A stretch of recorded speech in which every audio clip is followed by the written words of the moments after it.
because I know that some more people planning to be here and are probably on the way or are looking for a room, something like that. But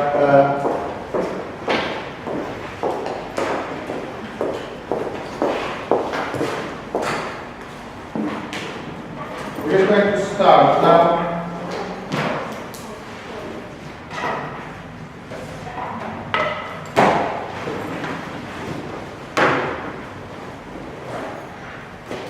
I would just like to ask everyone to say very briefly their name, and if you can, say in one sentence what are you working on, only in one sentence, then do that. If you cannot say in one sentence, in 10 sentences, then don't worry, it's not saying it. So it's not, it will become, as the course progresses, as the seminar progresses, it will become necessary for you to express, to verbalize what you're working on. At the moment, like I don't want to scare you with undue pressure. It is optional, but it will be. It will help if you can say in a sentence, even just very broadly, what area you are working on. Would you like to start? Name and what? Okay, my name is Steve. I'm a first year PhD student. My area is, broadly speaking, the occult practices and their relationship to early modernism. Okay, thank you. Hi, I'm Mr. Martin. I'm a research student part-time. You don't need to say The staff. yeah, you're right, but Right. Okay, keep it short. I'm looking at creative blog. good, thank you. That was short. Practice. My name is Lola Mercedes, and I'm looking to apply a circular design model to develop new fibers for textile. What is circular design model? So, for example, it's inspired by circular economy. So it's looking at sort of like a different approach to looking deeper into sustainability. Okay. There will be sustainability in textiles. Okay. Now, depending on where you speak, you can speak straight away. Hi. Okay.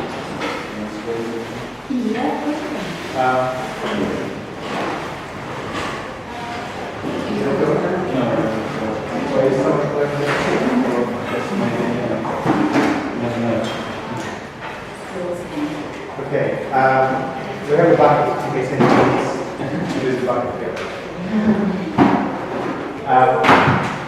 Are you feeling a bit crowded? We might get some more tables for next time, but if you can just do with that for time being. Okay.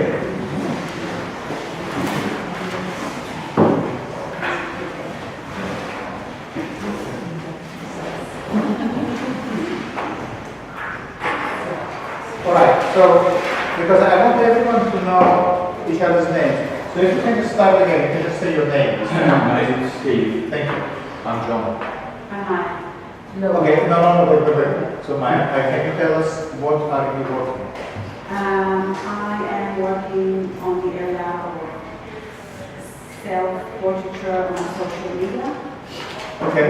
And I'm trying to practically create a physical portraiture with multi-sensory elements. Okay, fine, thank you. Your name? Lola? Lola. Thank you very much. Sir? Rob. Rob, can you tell us in a sentence what you're working on?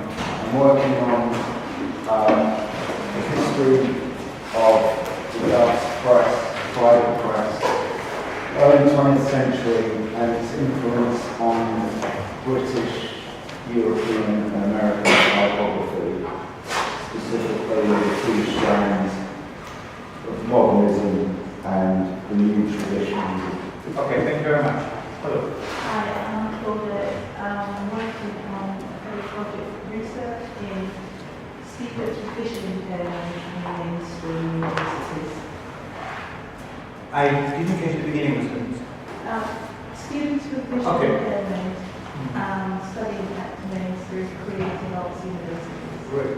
Thank you very much. I'm Megan, and I'm looking at the practice of the two lead artists and the bonds they have with their material and the possible bond between the audience and the material. Thank you. Can you just repeat your name, please? Megan. Megan, yes. Thank you. Well, on Jack, I guess broadly on performance philosophy, basically, I guess the value of liveness and performance and also reproducibility as well. Did you say, what did you say about philosophy? Performance philosophy, broadly speaking, what I'm interested in. The liveness and performance or the reproducibility of the area. Okay, okay, great.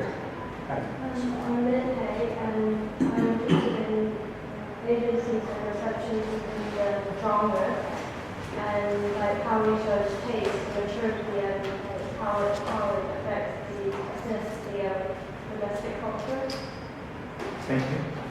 Karina, I'm working on decolonial studies, linguistics, and translation. Can you repeat? Decolonial studies, linguistics, and translation.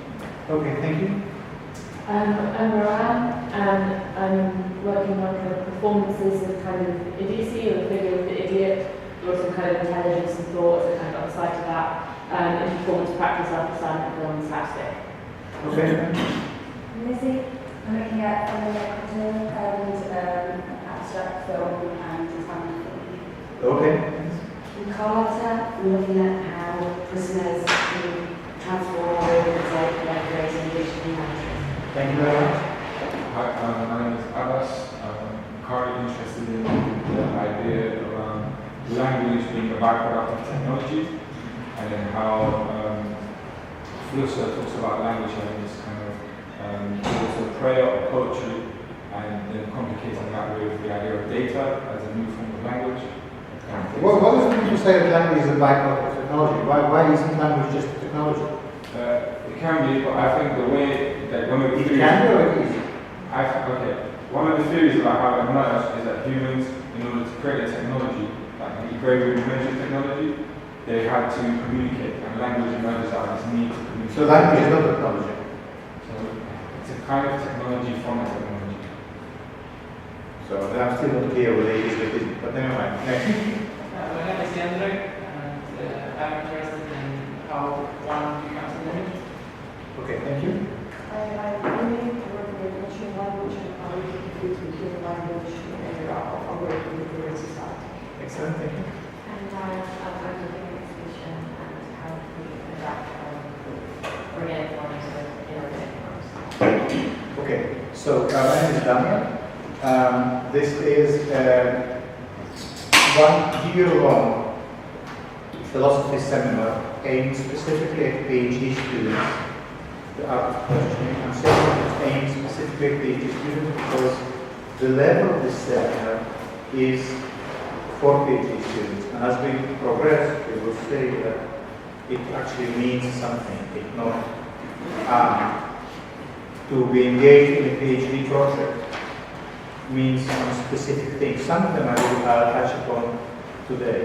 So this is the second session. There will be 15 in all, which is a scandal really, because we need to have one session every week, but the way it plays out is that we have one every other week. That makes already tough and demanding seminar more tough and more demanding, but that's just, the nature of the beast. I'm not trying to make things complicated for you, but they are complicated. And necessarily, these sessions can feel sometimes really condensed, and sometimes you lose track of what's going on, and that's absolutely fine. To spend 2.5 hours or whatever it takes in a seminar like this is to go on an adventure with your own thinking, with your own project. Sometimes it can clarify things, sometimes it can muddle things. It's okay in either way. If you don't know what the hell is going on at all, if you completely lose the plot, wave, ask. Yep. If something really burns inside and you must, Yeah, so wrong. Please, by all means, speak. But generally speaking, philosophy is about a specific way of engaging. It's a certain methodology. So today I'm going to try to outline this methodology that we call philosophy to you in very broad strokes, going from the very beginnings of philosophy up to Kant, and then we will engage with Kant and with his text. I suggested you read what is the Enlightenment, and if we have time, we won't have time, we'll also look at Foucault's response to this text. Now, all the readings are on the PhD platform, the doctoral platform. I didn't want to plug the computer into the screen because I don't need the screen today. Everyone knows what is the doctoral platform? You drop down the menu. No? Okay, can someone show to that what the doctoral platform is? If you Google UAL doctoral platform, I think one of the first links will take you there. Some of them might be dead because they belong to previous years. And there, if you go to the core program, and in the drop-down menu, you will find art of questioning. Anyone who has any problems with locating the materials or anything, just email me directly, and I will always respond. Also, if you have questions, if you want to meet outside the seminar, to have a chat, not so much about your thesis that I leave to your supervisors, but about the seminar, then you're always welcome to do that. Yeah? Okay. Are you ready to begin? You're ready? Okay.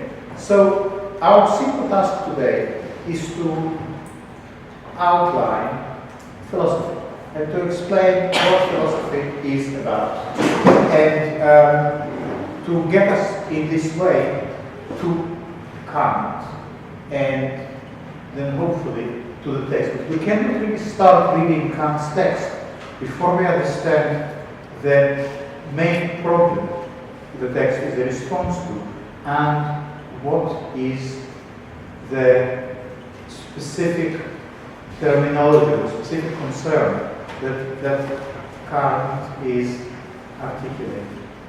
So,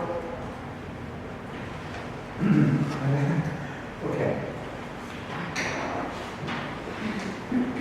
How to begin? Well, that's always an interesting problem. How to begin? Well, how philosophy started anyway? The first philosopher. Is there such a thing as the first philosopher? Do we know the first philosopher? You shake your head. You don't know? Well, there is a figure who is kind of famously taken to be the first philosopher. Probably not the first one in the chronological order, but perhaps the first one from whom we have surviving fragments. And the name of this person was Thales. Thales. Thales. Thales was lived in northern Turkey, what is today northern Turkey. And how do we know that he is the first philosopher? How do we know that he is a philosopher? Well, because he said something that doesn't make any sense. That's how you know that he is a philosopher. And what he said, we don't have much left from Thales. His most famous saying, of which we have a record, is that Thales said that everything, but everything, is really water. That was Thales. And that is around, I don't really know. Can someone Google Thales? Is it 6th century BC or 7th? 6th. Yeah, so it's 6th. Yeah. Okay, so 2,600 years ago, someone comes on the scene and says, well, actually, you know what? Everything, but everything is really water. So, now let's think about it for a second. What exactly it means to say something like this? What does it mean to say everything is really water? Well, as you know, as you probably know, in ancient times, and almost up to the 17th century, the basic approach to nature was to divide all of nature into 4 parts, into 4 categories. And you know what are these categories? Can anyone name them? Earth, fire, air, water. Earth, fire, air, water. And the common, that's absolutely correct. And the Chinese physics hold a very similar position. So it's a kind of almost a universal way, not universal, but a very popular way to categorize the world. And you would be surprised. It was part of active science until roughly until the 17th century, until people like Galileo and Newton came to the scene and came up with another way. Yeah, but earth, fire, water, and air. Yeah. So great. So that's all very well, and that makes perfect sense. Yeah, because this is air, there is this fire, it's burning. This is earth. There is water, they're all different, they all serve different functions, so that makes perfect sense. Then a character like Thales comes on the scene and says, well, you know what, actually, things are completely different. Everything is water. And what that means? It means that,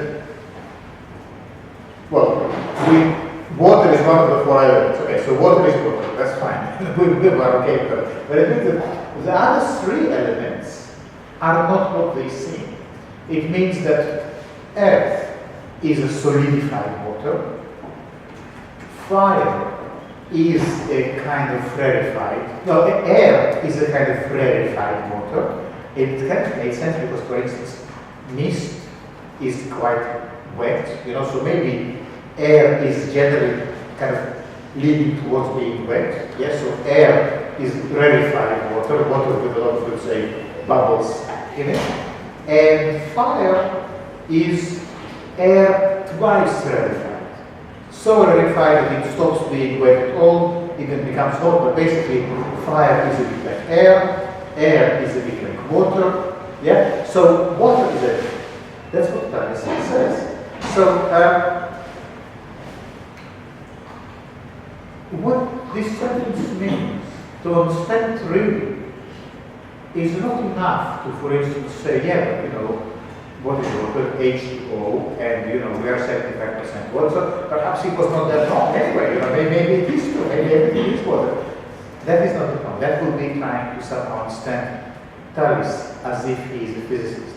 But he is a philosopher, and he speaks in the language of physics. So how to translate this sentence, everything is water, into the language of physics? We need to understand it like this. Thales comes and says, the world around us appears to be made of loads of different things. Of cans of Coke, of cups of coffee, of laptops, of tables, of loads of different things. It appears to be incredibly diverse. However, that's not what really is going on. What really is going on is that the world is made of just one substance. All this diversity that you see and experience, it's illusory. It's not what is really going on.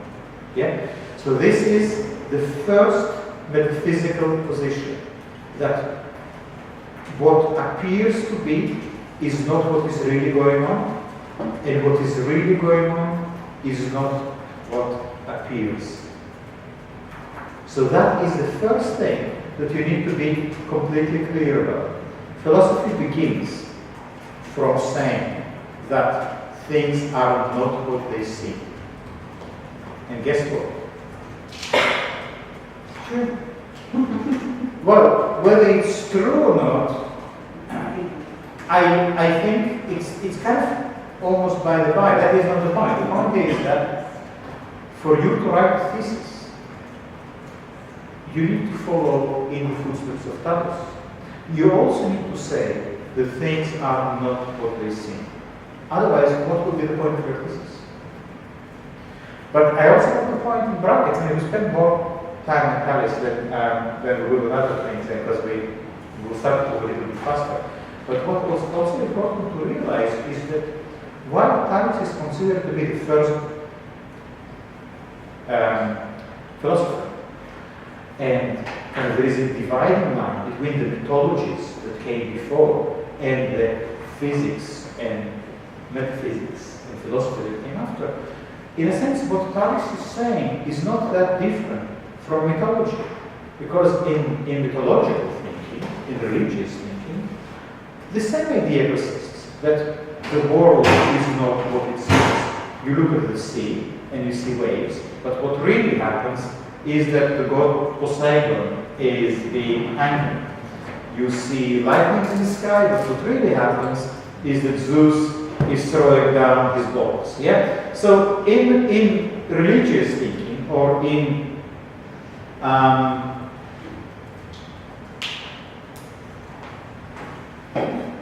mystical thinking, the world is also made of two parts. There is the world of appearances, but the real world, the world of gods, is kind of invisible. Yeah? So the difference between mythological thinking and philosophical thinking, or if you like, between mythological thinking and scientific thinking, is not as diametrically opposite as people often think. In fact, this notion of the two worlds is valid both in physics and in religion.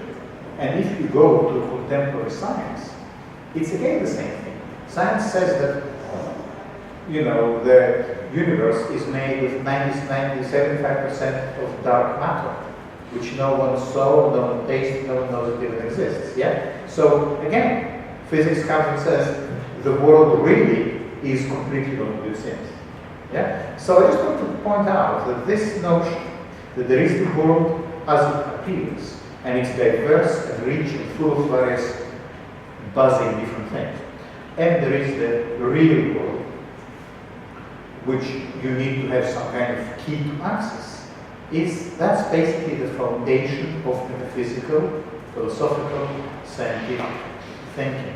And that's something that you have to be very clear about. Now, what your thesis will try to do, and I'm talking here to the PhD students, you don't need to do that at MA or MRes level, so feel free to close your email at that point. But for at PhD level, you also need to say about some aspect of whatever it is you're working on, that while everyone thinks X, Y, and Z, I suggest that it is different. And then you will try to substantiate your argument. You might be right or you might be wrong.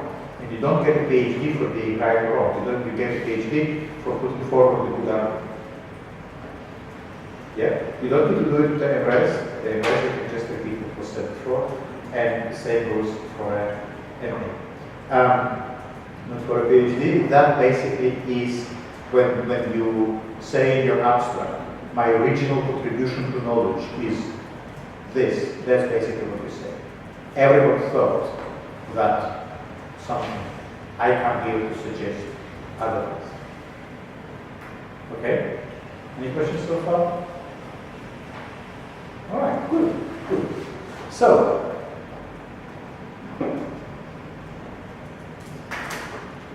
you see, what Thales is saying, when he says everything is water, it's not much different from this mythological thing. We have already had this distinction between the world of experience and the world of God. Now, what would Thales have to do to be really different? If he came and said, guys, you know what? The world is exactly as it appears. That would be a revolution. That would be an innovation. Unfortunately, you don't get a PhD for it, and you don't get to be remembered as the first great philosopher. So, saying the world is exactly as it appears, just not going to work. That's an exception. But I hope you understand the basic principle of philosophical thought. So, after Alice, a number of characters appeared on the scene, and each one had their own take on things.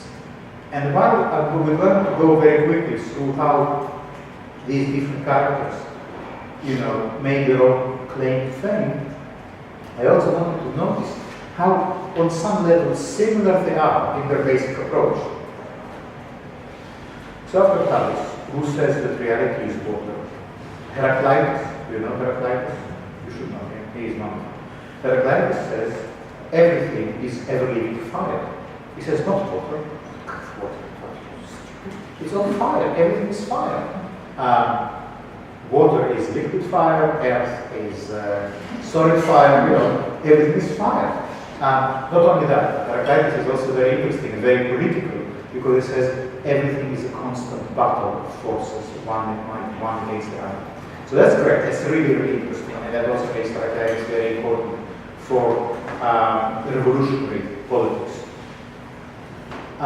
Because he puts conflict and battle at the core of his thinking. But again, the same basic principle that the world as you perceive it is nothing. The real reality is something hidden, is something that you don't have access to. That you can only access in thought, but not in experience. Yeah? Now, then we have Parmenides, another wonderful philosopher, and Heidegger was obsessed with Parmenides and wrote a whole book about him, and we're going to get into that a little bit later in the course.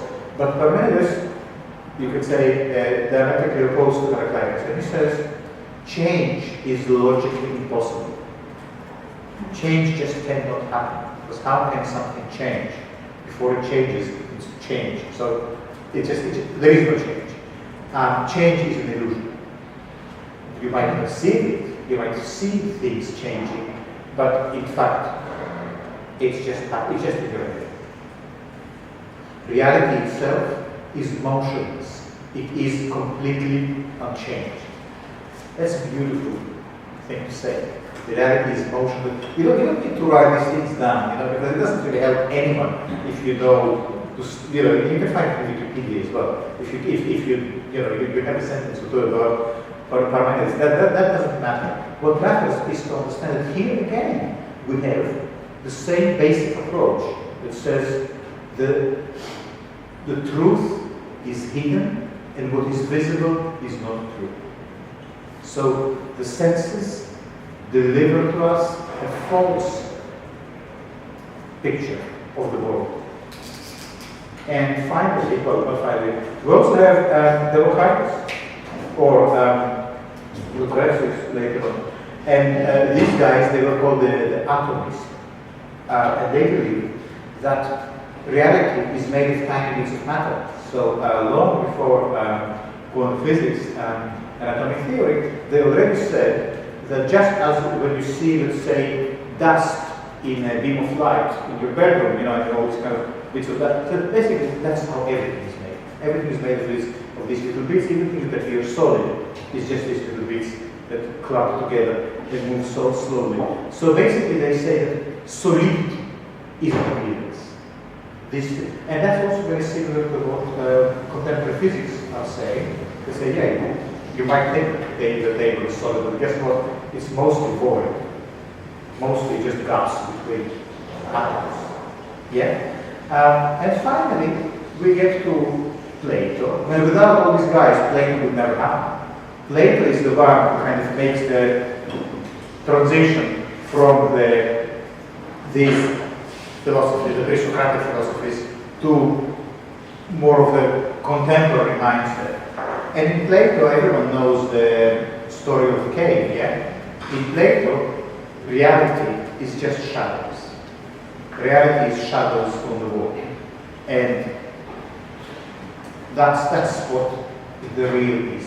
And what's really going on, you can only see in that bright light of reason. So reason can show you things as they are, but the world itself, the world as it is, the physical world is just shadows. The physical, in Plato it comes to this whole trajectory, comes to a very sharp relief in Plato. He says the physical world is an illusion. Yeah? You see a horse in the field, but it's an illusion, because this horse in the field is just a shallow copy, a shadow of the ideal horse, of the ethos, or the idea of the horse. The idea of the horse is real. Where is it? It's nowhere in particular. It's just an idea. It's in thought, but it is the real one. The horse in the field, it might be eating grass and, in your hand, but it is an illusion. It's a shadow. Yeah? So don't try arguing with Plato, not in your head, not other way, because that's not the point. The point is maybe to try to understand what caused all these characters to think in such a peculiar way. So,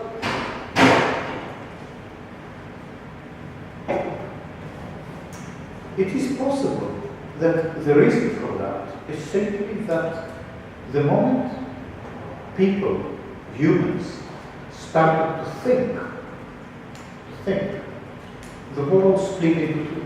On the one hand, you had the world, the physical world, and on the other, you have the world of thinking. And suddenly, you really have two realities.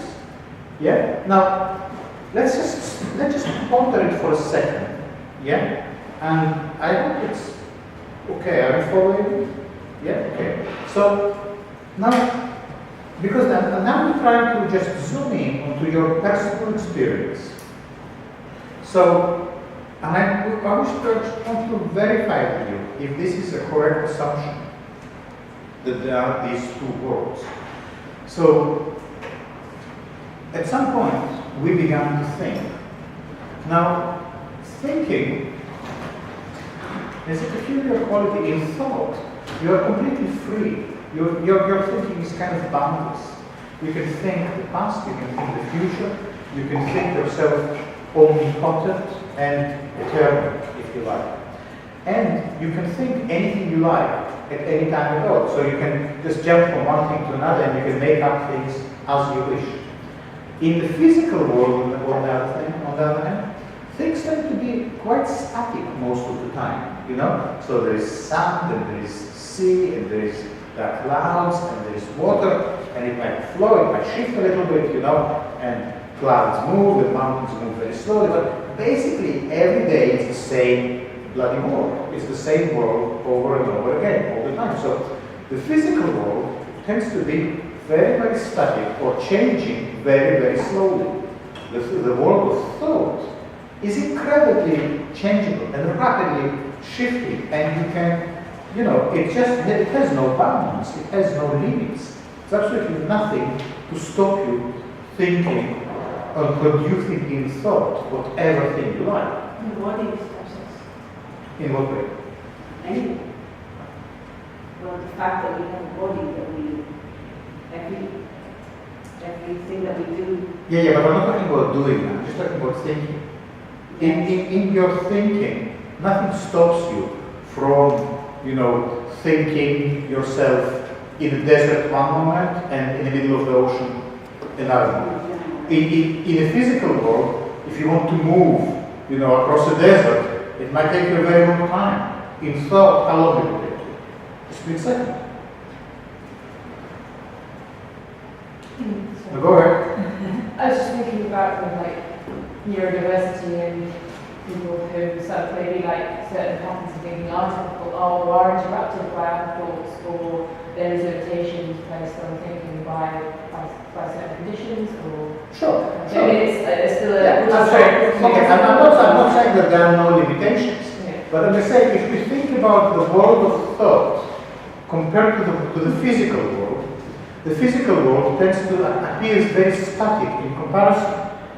Yeah? In the world of thought, I can create whatever, I can think very different things, changing them very rapidly. I can think about a big, beautiful house one moment and a forest the other.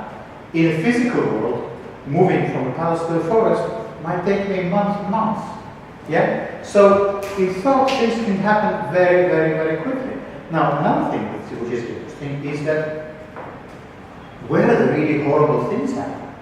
In thought or in the physical world? Well, maybe so, but then perhaps where nightmares happen? Where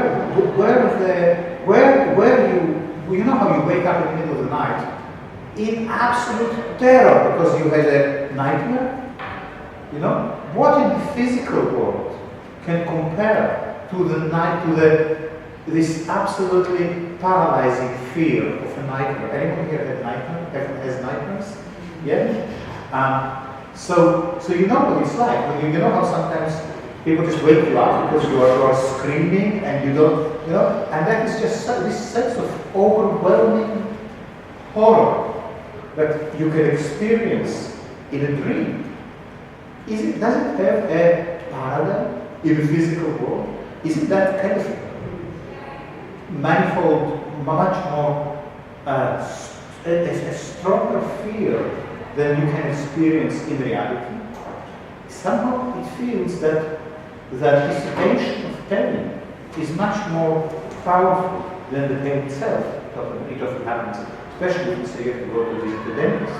You know, you might, for weeks, agonize or about the sort of the experience that awaits you. When it actually happens, it might not be as painful as the thought of this thing. What I'm saying, I'm not really trying to convince you here anything. I'm saying that it's not surprising after all that gradually people came to think that the world of thought is more real than the physical world. It's easy to imagine how that happened. Because the horrors in thought are so much more horrible, and also because you have so much more power in thought. In thought, I can speak to my father, who is deceased for many years, and I can have conversations with him, and not only I can speak to him, he can also reply back to me in thought. In the physical world, I'm denied these possibilities. So if I want to have a communion with my ancestors, if I want to have a discussion with people who are not here, I can only do it in thought. So the world of thought appears kind of more real and more powerful and ultimately more valid than the physical world. So again, I'm not trying to convince you. It might not be, yes, well. Can we argue with that? You can argue with that, but you know. No, in the sense, I was thinking, maybe it's not that, from the beginning we didn't think, but that the thoughts became a build-up of humans' experience. So the experience began to create these thoughts because they kind of build up. And so we didn't have experience until we didn't have thoughts until enough experiences created as individuals and then as communities or whatever. And then maybe it is that the thought as more powerful. You have that perception because you have all of that experience that being passed into you. So you physically have the contraction, nothing. I lost you. What are you saying? The problem of mobility, yeah. Well, I guess I'm saying that the world of thoughts might be perceived more powerful because... Well, it doesn't matter why. We don't need the reason for it. Okay. I'm just saying that it's quite easy to understand. I'm just trying to first we established that in metaphysics or philosophy, and as we saw also in religion and seems to be also in science, there is this kind of, the world is being divided into, in the world as it is perceived, and that is false, and the real world, which is, we cannot perceive. We need to find some kind of way of accessing it. And all I was trying to say is that perhaps this division, how come we just have this idea of the real as something inaccessible, and that which is accessible, unreal? So perhaps that's something to do with the structure of our consciousness, because we really inhabit two worlds, and that's before the internet. That's before having avatars and having an online existence, because we have the world of thought and we have the physical world. And what I'm trying to say is that the world of thought and the physical world are not mirror images of each other. They operate according to different physical rules. In the world of thought, I can travel any distance at any moment without any limitations. Or maybe some limitations. But in the physical world, my ability, let's say, to move around is very restricted. It's very easy to know where I cannot be, let's say, in the next 5 minutes. But in the world of thought, I can be wherever I want. I can be in the next 3 minutes. I can be, on the Great Wall of China. In thought. You accept that, or is that a challenge? No, why not? Yeah, and I guess that's what I was trying to say. Like, you could, if you put two individuals of the same level to compare, but if you compare your thoughts with the child thinking or baby one, that baby has no experience and possibly thoughts. But we're not talking about babies. No, I know what you mean, but I'm just, that's just present what I'm trying to say. It's kind of, But also, isn't it a principle of philosophical thought, but then later on people build, like for instance what you were saying about the inaccessible, like it's a Kantian theory. So, it's taken from an earlier philosophical arguments and theories, but it's perceived or it's implied differently according to the different sciences as well. I can hear you are struggling with this basic idea. No, I'm saying it's a basic idea, exactly. Because later on, this kind of idea is translated or implied in different ways. Anyone here plays chess? You play chess? Yeah. So, to play chess, first you need to learn how the pieces move. Once you learn how the pieces move, you can start sort of developing strategies and stuff like that. What you cannot do is to invent your own moves. You cannot say, why can't they make the knight go this way? Why does the knight always have to go like this? Isn't that philosophy? What? Inventing new moves. Sorry? Isn't inventing new moves philosophy? Inventing new rules? Moves. No, it's not philosophy. You're right. That's not philosophy. Philosophy is understanding the rules, not inventing new ones. Inventing new ones is art making. Okay, fine. Can we have some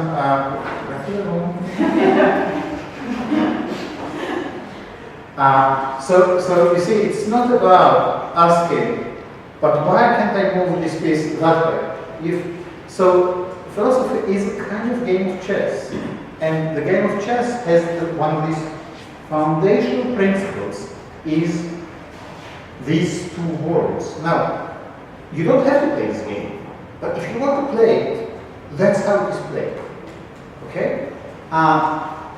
You might have a different approach, and there are people who, you will not be the first one. But if we're going to read people like Hegel, Kant, Adorno, Kierkegaard, Freud, it helps them to know what is their basic vocabulary. Without knowing that, you will not be able to understand them. You will all the time think, oh, these guys are so incomprehensible. What are they talking about?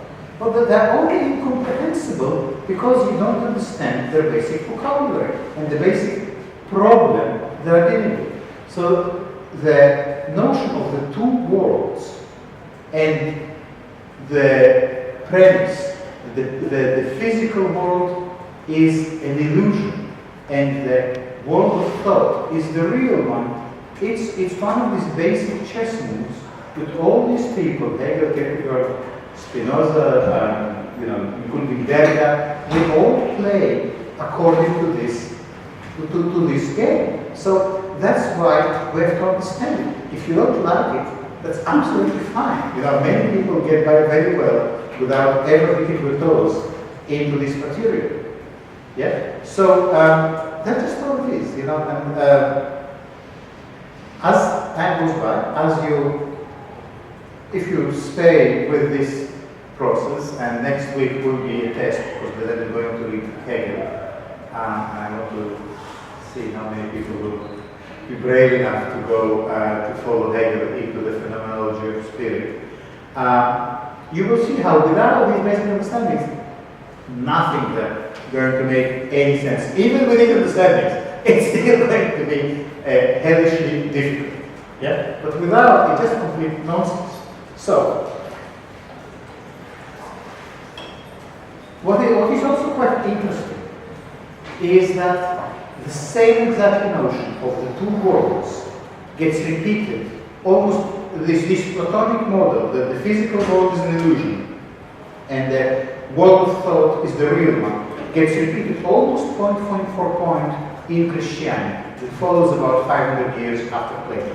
Because there we have the physical world as the world of sin, yeah, and the world of spirit, of the Holy Spirit, as a kind of communion in whom we are all one, it says, yeah. So in spirit, in spirit we are all one, and that is the reality. What is happening in the earth, on the ground, it's the fall from grace, the fall from the heavens. It's the aberration.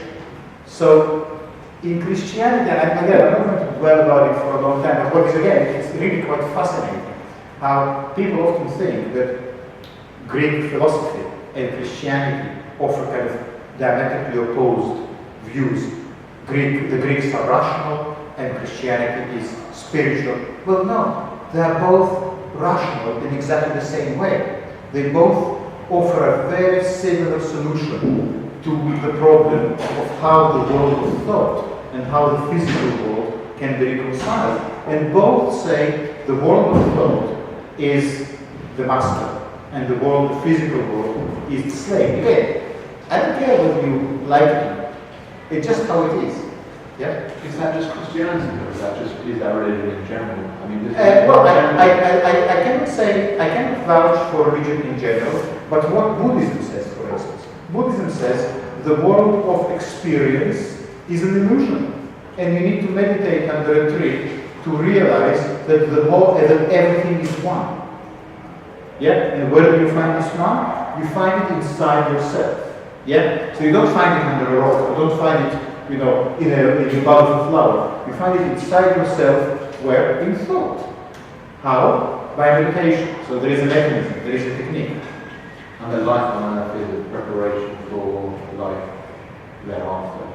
Well, in Buddhism it's a little bit more complicated. But let's not go there. But it's exactly the same notion that the physical world is the world of illusion. If you get attached to the illusion, you're going to suffer.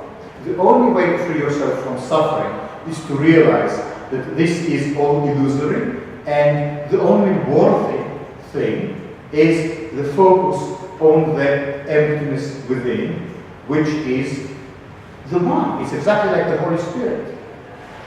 Yeah? It's exactly like the Platonic notion that the physical world is just a shadow. So, okay. Now, that's so far we covered about 1,000 years, and we still have another hour and a half to go, so we're doing quite well. The next step is modern philosophy. I'm not going to talk about Leibniz today, even though he's not my favorite topic, but I'm going to say something very quickly about Descartes. We touched upon Descartes a little bit last week, but in Descartes, so we move from Plato, 500 years BC, to Descartes, which is the beginning of the scientific revolution, the 17th century. Yeah, so 17th century, Belgium, France, Western Europe.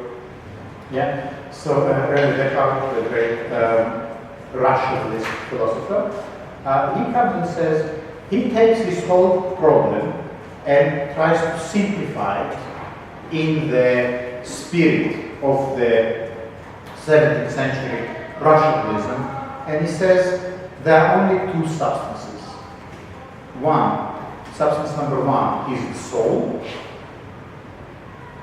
or the spirit, or the thought, and substance number two is, or the thinking substance, yeah? Substance number two is the extended substance, or matter. So, you know, Descartes, the great dualist, gives us thought and matter.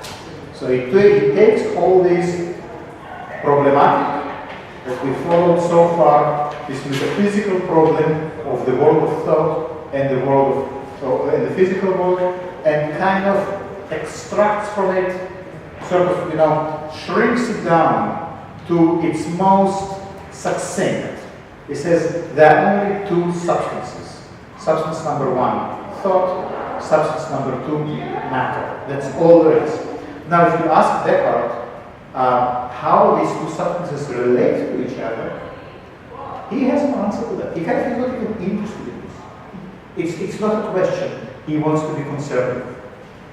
He wants to establish with certainty that all there is just these two substances. So whenever you talk, whenever you give people talking in these kind of binary terms, you can be pretty sure that the spirit of Descartes, this Cartesian, the Cartesian well, so to speak, the Cartesian ghost or demon is not far behind. Whenever people talk, whenever people say that, you know, there's only this or that, only male or female, only black or white, this is Descartes. Whenever people talk about body and mind, again, this is Descartes. Yeah. So that's the famous Cartesian binary. The thought, one substance, matter, the other, and all matter is just one substance. Descartes famously says, he says, "I am a thinking thing. I am a thing that thinks." So here is a stone and here is me. What is the difference between stone and me?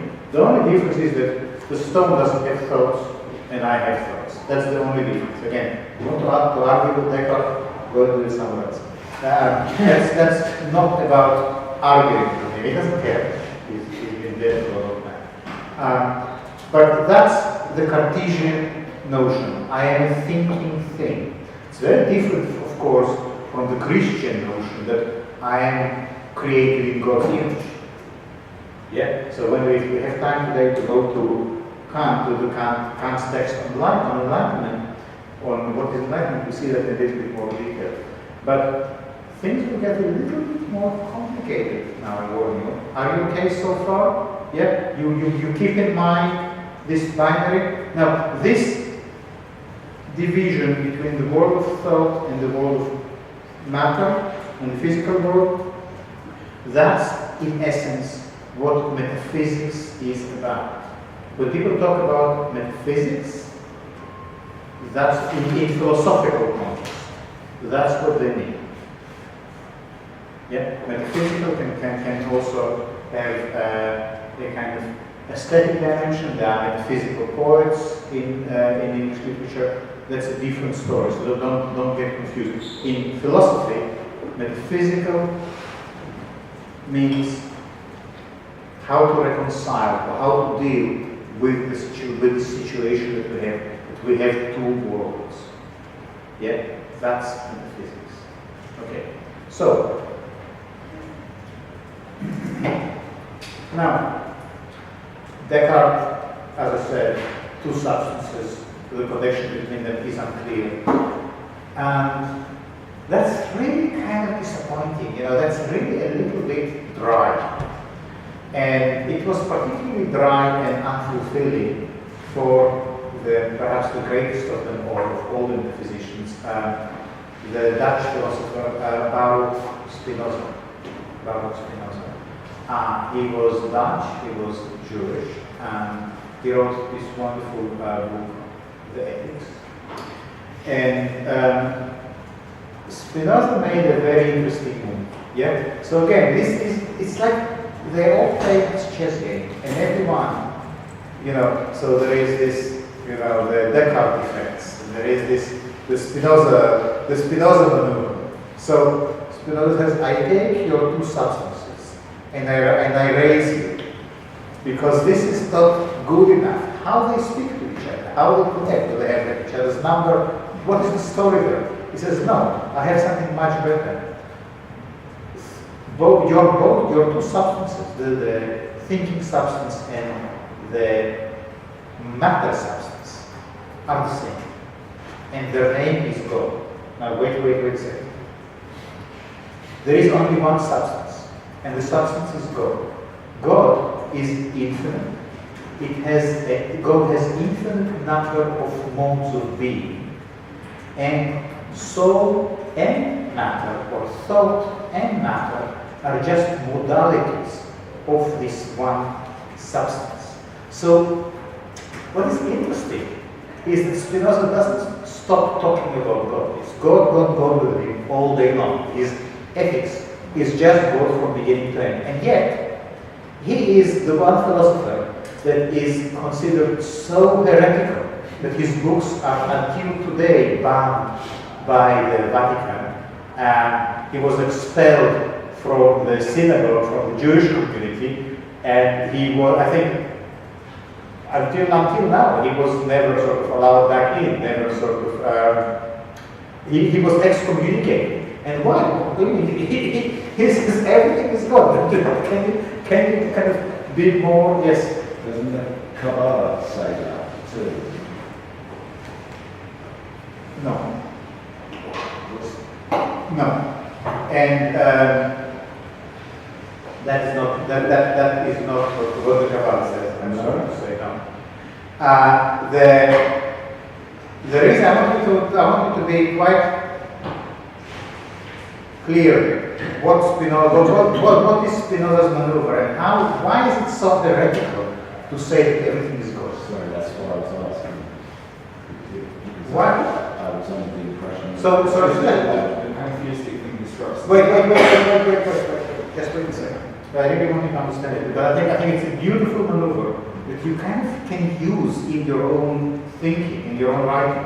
Now, because Spinoza, despite talking relentlessly about God, he is also an atheist.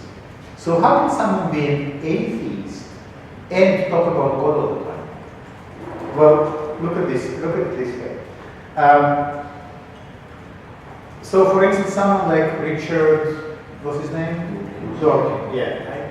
People whom I don't like, I never remember the names. So Richard Dawkins. Yeah. So he says there is no God. No. There is no God. No God. No God. There is no God there. There is no God there. There's just nothing. Illusion. Fairy tales. Old wives' tales. Nothing like that. You've been wrong all your life. And that is good. But it almost feels like, the lady doesn't protest too much, as Shakespeare says. Because while maybe you're right, and maybe there is no God, you still seem to believe that there is something, even though it kind of isn't. Spinoza has a much more sophisticated response. Instead of saying there is no God, he says everything is God. There is nothing that is not God. You are God, and I am God, and my sheep is God, and my dog is God, and my money is God, and my laptop is God, everything is God. And that is, for a religious person, very offensive. because that's not how religion wants to proceed. Not by saying everything is good. Of course, religion agrees there is God, but God is one thing, and we are another thing. And we need to, behave in a specific way to please God. Of course, if we are already God, there's no one to please. We are already God. We are good as we are. So Spinoza's approach to atheism is much more sophisticated than saying there isn't. And I think that's actually a very good way to win an argument. Instead of saying the opposite, you just take the opposite position and expand it. And sometimes it works. You can try it. So that's Spinoza. I don't want to dwell about it too much, but everything, he says, is really God. But ultimately, it is exactly the same, not exactly the same, but it is not dissimilar to Thales, that says everything is water. Yeah? So did we progress very far in the 2000 years between Thales and Spinoza? Well, philosophy is perhaps not so much about progress. It's about something slightly different. And yet, I still remind you, we are discussing here the metaphysical tradition. Just so you know, as a little signpost for the future, for about first 7 weeks of this course, we're going to deal predominantly with the metaphysical tradition. And after that, we will deal with the post-metaphysical tradition, with precisely the tradition that rejects the notion of the world of thought and the world of physics as being separate. And this is the maybe postmodern tradition that we will begin from Heidegger, and then we will look in at Deleuze, and at Lyotard, and at Guattari, and at Lucille Garay, and at people like Jane Golding, and some other, and Donna Haraway, and Karen Barat, and Einstein, because with Einstein as well, the notion of matter and energy is shown to be one thing. Yeah, but that's something we will discuss a bit later. Yeah. So just this is not a course to convince you in the righteousness of metaphysics. It's a course where you will understand the metaphysical way of thinking, you will understand the non-metaphysical way of thinking, you will be able to use both in your argument, because guess what? We don't have another way. We only have these two so far. So it might be that along the way some of you will discover a third approach, but for now we only have these two. So one of you will say, oh, but isn't it the binary again? Yes. It is that. Are you okay? We can continue? Alright. So now then the next person I want to mention very briefly is Hume, and we get into Kant in a couple of sentences. So between Spinoza and Hume, two important characters happen, and that's Locke and Berkeley. But I'm not going to speak about it at the moment. One, Locke is a pragmatist, and he says the world of perception and experience is the real one. And Berkeley is an idealist, and he says only ideas matter, nothing in the world of perception is real. So that's the diagram, quite famous. But then we have Hume, the great Scottish philosopher, and Hume is marvelous, and it's one of the few people you can read in English talking translation, and his language is beautiful, and his treatise on human knowledge and his treatise on human understanding are real gems of, they're incredibly lucid, they're beautiful to read, I strongly recommend. So, what Hume is saying is that only that which we perceive can be known, and everything that we cannot perceive, we cannot be sure of. Now that already gets into much more advanced modern philosophical thinking, so that might require a little bit of discussion here. So, for instance, I hold this can in my hand and it is cold, and I perceive that it is cold, and you will say, well, this is true knowledge, because it is built, it is your perception that it's cold, and you can be confident in this knowledge. This is real knowledge. But if I will say something like,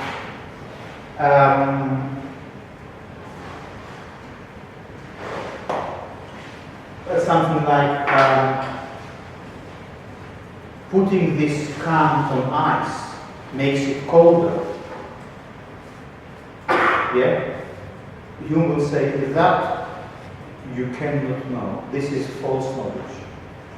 Because you cannot perceive causation. You cannot perceive that ice causes this drink to become colder. You might say that, but that's my experience.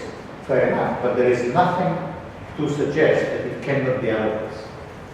Yeah? So I hold it in my hand and it's cold, and Hume says, true knowledge, get it in.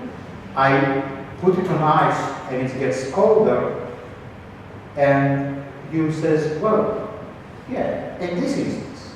But who is to say that it will always be like this?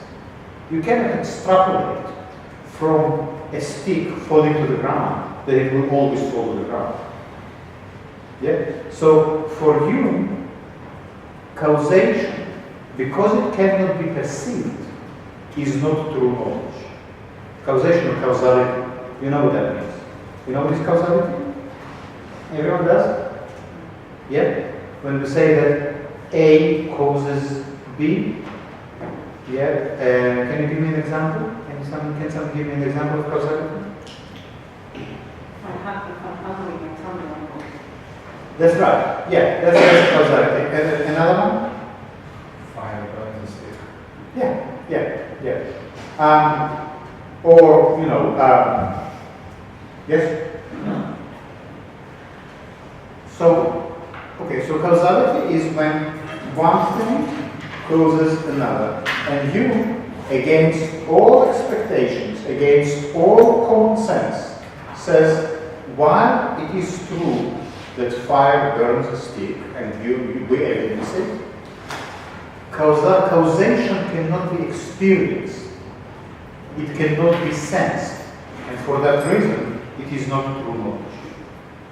So you might observe it a million times, but there's nothing to ensure that it will not be otherwise and in other different conditions or next time. That's completely against expectations. You know, it's completely against kind of common sense. But that's precisely what the task of philosophy is, to dismantle common sense. That's what philosophers have been doing religiously, forgive the pun, from the very beginning. You know, Thales also says, common sense says that the world is made of loads of different things. I'm telling you, it's made of just one thing, water. And Hume says, causality or causation is not true knowledge. Now that was when Immanuel Kant, now we're getting to Kant, and we're not going to go beyond Kant today, so you will need to know. When we get into Kant, when Kant got hold of Hume's thesis, Kant didn't read English, or very badly, but he found a scathing review of Hume in a German journal, and he read it. And then Kant said himself, he said, Hume awoken me, or like shaken me out of my metaphysical slumber. Well, you know what is the slumber? You know what this means, slumber? It's the idea. Right? So Hume, Kant says, Hume just came to Kant and shook him and said, man, wake up, wake up. Everything you thought you know is not the case. So that Kant was the great German philosopher, Immanuel Kant. It is the second half of the 17th century. Yeah. So Hume, with his nihilism, and do you understand why it is nihilistic? Why is it so radical and controversial what Hume is saying? Now, my way of describing it doesn't really do it justice, but you can go and easily find the sections in the treatise of human knowledge, where you gets you to realize that nothing that is not experienced can be known. For Kant, that was really the moment where he began his philosophical project. Because if Hume is right, that the powers of reason are illusory, then you cannot really trust reason to make any judgments. You can only trust experience. Yeah? Experience tells me that this can is cold. Reason tells me that it is the icebox that cooled it. But Hume says you cannot trust reason because only experience is true. Yeah? So then, where are we going to go if we cannot trust reason? Well, back to church, back to asking God for advice and opinion. So who knows? If we don't know, if we cannot trust reason to know, who knows? So that was for Kant the greatest challenge to philosophy. Kant's solution, or the way Kant answered this question, really from that moment began modern philosophy, and I would even say post-modern philosophy. It begins from that moment. In order to answer Hume's challenge, Kant had to offer a completely new description of the human mind. What Kant is saying essentially, and I'm going to go through it very, very briefly, but these are quite well-known things, well-known understandings of Kant. It's mostly drawn out of his first great critique, the critique of pure reason. Critique of pure reason, which is the first one of his three critiques. So there he says that there are two parts to the mind. The part that perceives and the part that thinks. So far, it's familiar to us, yeah? It's exactly the same binary that we encountered in metaphysical thinking all along. The perceiving part receives the impressions from the senses, and the thinking part understands and produces concepts. So here it can get a little bit technical, and I don't really know how much of this technical jargon we need, but there are some very common terms that I want you to get to be familiar with.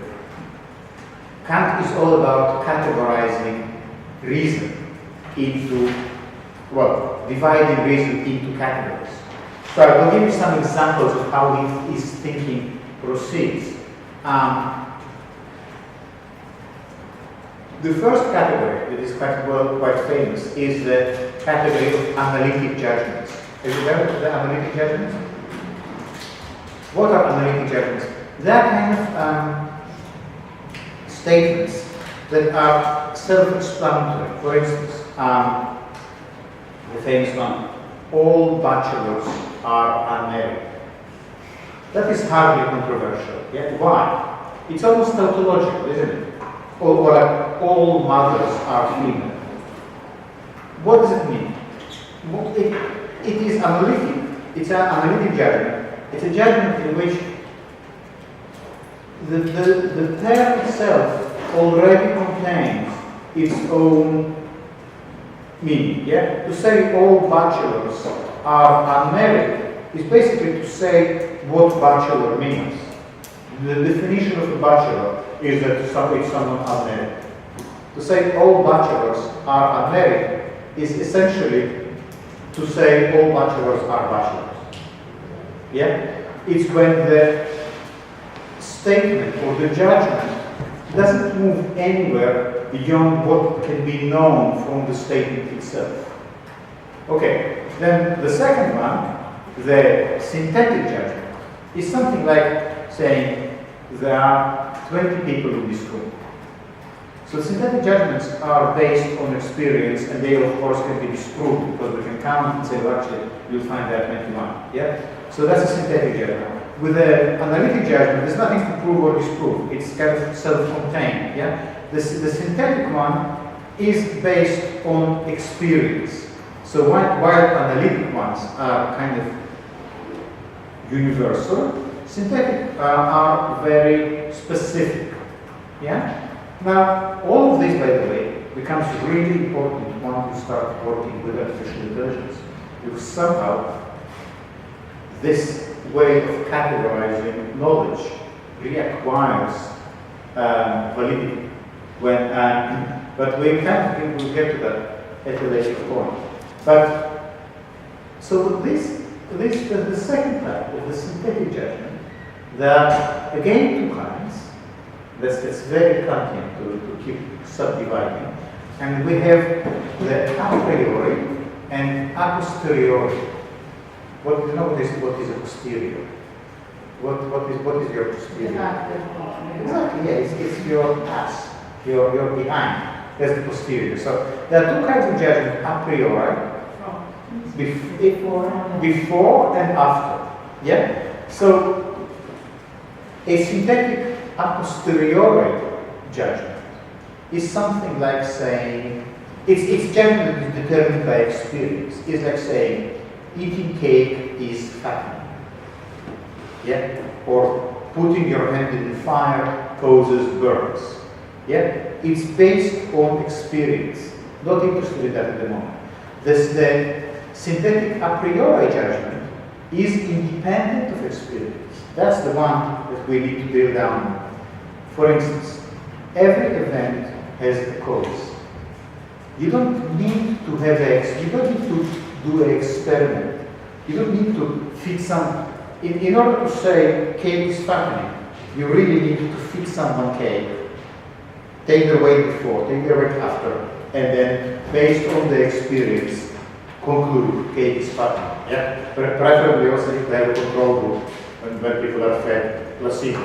Yeah, and then we can be sure that the experience is true.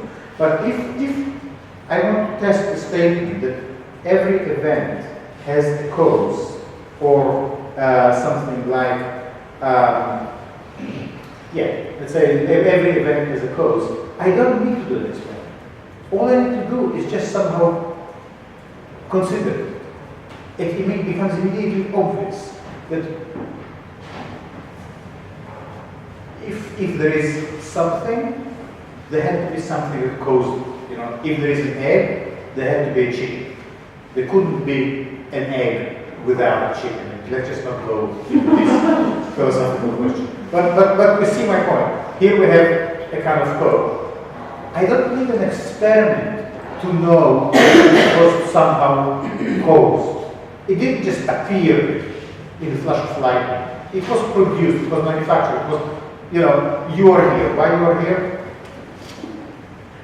You were in some way conceived, So there is a cause for any event, for any entity. Yeah? And you don't need to prove it experimentally. You can just immediately grasp it. So Kant says there is a category, there is a form of things we know which don't depend on experience, contra human. Yeah, again, that's his attack on human. There are things we can